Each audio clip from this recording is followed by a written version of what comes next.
Ela nasceu de uma rivalidade histórica. Cresceu em meio à competição, à estratégia e à ambição.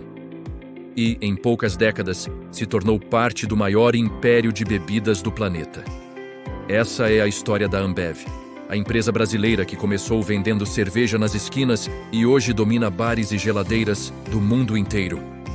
Como uma companhia que surgiu de uma briga de gigantes, conseguiu conquistar o mundo. O que está por trás da cultura, da gestão e das decisões que transformaram a Ambev em um case de sucesso global? Hoje, vamos abrir essa garrafa e mergulhar fundo na trajetória que levou a Ambev ao topo. Para entender a Ambev, precisamos voltar no tempo, para o final do século XIX, quando o Brasil ainda era um império e a cerveja começava a se popularizar. É nesse cenário que duas futuras gigantes nascem, em cidades diferentes, com identidades distintas, mas com um objetivo em comum: conquistar o paladar do brasileiro.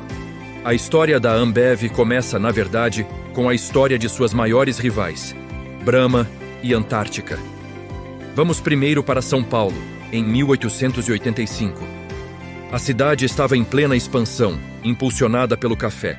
É nesse ambiente que a Companhia Antártica Paulista é fundada por um grupo de empresários. No início, ela não produzia apenas cerveja, mas também gelo e até manteiga. Mas foi a cerveja que rapidamente se tornou seu carro-chefe. Com um nome forte e um pinguim icônico como mascote, a Antártica construiu uma identidade poderosa. Ela era a cerveja de São Paulo, associada à modernidade e ao progresso da cidade. Sua propaganda era marcante e ela investiu pesado em distribuição para chegar a todos os cantos do estado e depois do país. A Antártica era a cerveja da família, do encontro de amigos, e seu sabor se tornou uma referência nacional. Agora, vamos viajar para o Rio de Janeiro, em 1888, ano da abolição da escravatura. Na então capital do Brasil, o suíço Joseph Williger funda a manufatura de cerveja Brahma Williger em Companhia. O nome Brahma era uma homenagem ao deus hindu da criação, mas também, diz a lenda, uma referência a Joseph Brahma, inventor da chopeira. Desde o início, a Brahma se posicionou como uma cerveja de qualidade superior. Ela foi uma das primeiras a usar o processo de pasteurização, o que garantia maior durabilidade e um sabor mais consistente. Seu chopp, cremoso e gelado, virou uma verdadeira instituição nos bares cariocas. A Brahma era inovadora, sinônimo de excelência, e rapidamente expandiu sua influência para além do Rio, competindo diretamente com a Antártica em todo o território nacional. Durante quase um século, essas duas empresas travaram o que ficou conhecido como a Guerra Gelada.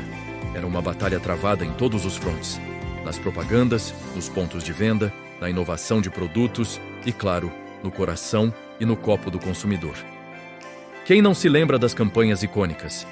A Brahma com seus comerciais criativos e slogans como a número 1. A Antártica com seus pinguins e o apelo popular da boa. Era uma rivalidade que movimentava o mercado, forçava ambas a melhorarem constantemente e, de certa forma, ajudou a construir a cultura cervejeira do Brasil. Elas competiam por patrocínios de times de futebol, pelo melhor espaço no bar, pela preferência no churrasco de domingo. Era uma briga de gigantes que parecia interminável. Mas no final dos anos 1990, o cenário começou a mudar drasticamente. O Brasil se abria para o mercado internacional e grandes cervejarias estrangeiras, com muito capital e marcas globais, começaram a desembarcar por aqui. A competição, que antes era interna, agora ganhava um componente global. A guerra entre Brahma e Antártica, que por tanto tempo as fortaleceu, começou a mostrar seu lado negativo. Ela estava enfraquecendo ambas diante dos novos concorrentes. Manter a disputa acirrada exigia investimentos massivos em marketing e distribuição, o que diminuía as margens de lucro e a capacidade de investimento em outras áreas, como tecnologia e expansão internacional. As duas perceberam que, se continuassem brigando, corriam o risco de serem engolidas por uma força maior. Foi então que, em 1999, o impensável aconteceu. Em um movimento que chocou o mercado e os consumidores, as duas arqui-inimigas anunciaram sua fusão. Brahma e Antártica após quase 100 anos de rivalidade, estavam se unindo para criar uma nova empresa, a Ambev, ou Companhia de Bebidas das Américas. A notícia foi uma bomba. Como assim? As duas maiores rivais, juntas? Para muitos, era como se ar e água decidissem se misturar. O que antes era rivalidade se transformou em estratégia. A união não era apenas sobre juntar duas operações. Era sobre criar uma superempresa. A nova companhia já nascia com um domínio esmagador do mercado brasileiro, controlando cerca de 70% das vendas de cerveja. Além disso, ela combinava a força da Brahma no Sudeste com a presença forte da Antártica em outras regiões, criando uma rede de distribuição sem precedentes. A Ambev nascia com a ambição declarada em seu nome: ser a Companhia de Bebidas das Américas. A fusão, no entanto, não foi um processo simples. O CADE, órgão de defesa da concorrência, impôs condições rígidas para aprovar o negócio, e a Ambev foi obrigada a vender algumas de suas marcas e ativos para evitar um monopólio completo. Mas mesmo com essas concessões, a empresa emergiu como uma força dominante. O maior desafio, porém, era interno. Como unir duas culturas corporativas tão diferentes e historicamente antagônicas? A resposta veio na forma de uma nova cultura, baseada em meritocracia, gestão por resultados e uma busca incessante por eficiência. Essa cultura, liderada por empresários como Jorge Paulo Lemann, Marcel Telles e Carlos Alberto Sicupira, que já eram acionistas da Brahma, se tornaria a marca registrada da Ambev e a chave para seu sucesso futuro. Com o mercado brasileiro consolidado, o próximo passo era a expansão internacional. A Ambev começou a adquirir cervejarias em outros países da América Latina, como Argentina, Uruguai e Paraguai, cumprindo a promessa de seu nome. Mas a verdadeira virada de chave, o movimento que colocaria a Ambev no mapa global, aconteceu em 2004. A empresa anunciou a fusão com a belga Interbrew, uma das maiores cervejarias do mundo, dona de marcas como Stella Artois e Beck's. Dessa união, nasceu a InBev. Foi um negócio surpreendente. Uma empresa brasileira de um país emergente estava se unindo de igual para igual com uma gigante europeia. Mais do que isso, a cultura de gestão da Ambev foi a que prevaleceu na nova companhia. Os executivos brasileiros assumiram posições de liderança e implementaram seu modelo focado em resultados em escala global. A ambição, no entanto, não tinha limites. A InBev, agora uma potência global, tinha um alvo ainda maior em sua mira: a Anheuser-Busch, a icônica cervejaria americana, criadora da lendária Budweiser. A Anheuser-Busch não era apenas uma empresa. Era um símbolo do capitalismo americano, com uma história rica e uma presença cultural imensa.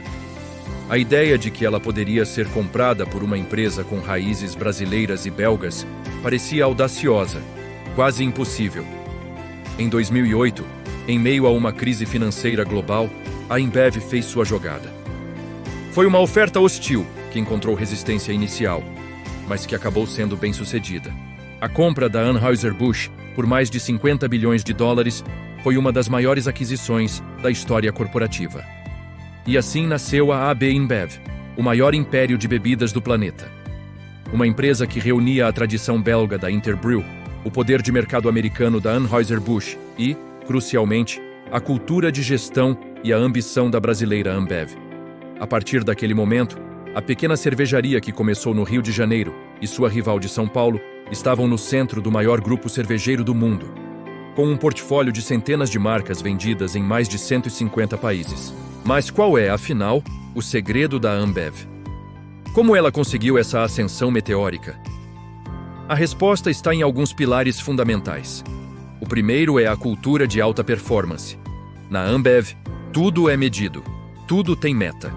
A remuneração dos funcionários é fortemente atrelada ao desempenho, criando um ambiente de extrema competitividade, mas também de grande recompensa para quem entrega resultados.